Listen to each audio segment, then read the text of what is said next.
brought you by Silver Pumps and Motors. Top quality और consistent performance के लिए सिर्फ सिल्वर पंप्स नाम याद रखना। కాకినాడ మెడికల్ కాలేజీలో లైంగిక వేధింపులపై సీఎం సీరియస్ అయ్యారు. నలుగురు ఉద్యోగులని సస్పెండ్ చేశారు అధికారులు. జిమ్మిరాజు, గోపాలకృష్ణ ప్రసాద్ ని పోలీసులు అదుపులోకి తీసుకుని విచారిస్తున్నారు.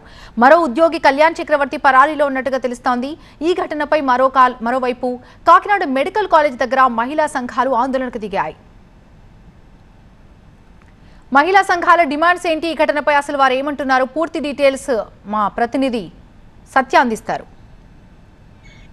కాకినాడ జిల్లా రంగరాయ మెడికల్ కాలేజ్ సంబంధించినటువంటి ల్యాబ్లో అసభ్యంగా ప్రవర్తించారంటూ కూడా దాదాపుగా ఇప్పటికే ముగ్గురిని అదుపులోకి తీసుకున్నారు.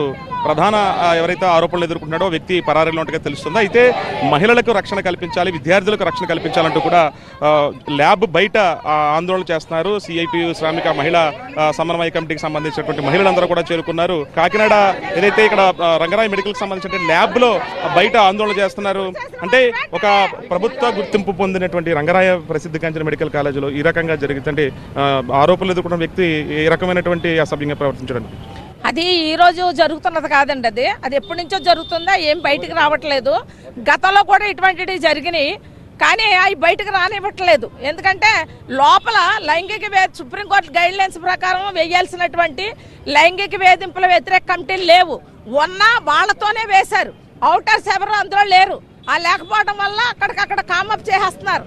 ఇప్పుడు ఈ కళ్యాణ్ చక్రవర్తి అనేవాడు ల్యాబ్ టెక్నీషియన్ చాలా దుర్మార్గంగా ఇక్కడ సీనియర్ ఏనాటి నుండో ఉన్నాడు. ఇది ఎప్పటి నుంచో చేస్తున్నాడు. సీసీ కెమెరాలు ఉంటాయి, పనిచేయని కూడా చేస్తారు వాళ్ళే. కాబట్టి తక్షణం అక్కడ సీసీ కెమెరాలు ఏర్పాటు చేయాలి.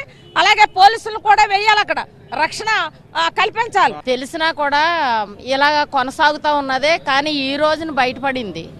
అంతేకాదు విద్యార్థినీలు ఇదే హాస్పిటల్లో అనేక డిపార్ట్మెంట్లలో 100% మహిళలు ఉన్న చోట ఎంతో భద్రత కల్పించాలి ప్రభుత్వం, కానీ కల్పించకపోవడం చాలా దురదృష్టకరం. ఇప్పటికే ఆదేశాలు జారీ చేశారు, కఠిన చర్యలు తీసుకోవాలని చెప్పేసి కలెక్టర్ని.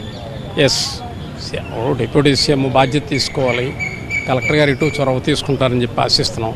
అన్నిటికంటే ముఖ్యమైన విషయం ఏంటంటే ఒక మహిళ హోమ్ మినిస్టర్గా ఉన్న రాష్ట్రం ఇది, కాబట్టి త్వరగా జస్టిస్ జరుగుతుందని ఆశిస్తాం. అన్నీ ఉండగానే ఇవి జరుగుతూ ఉన్నాయి, అది ముఖ్యమైన విషయం.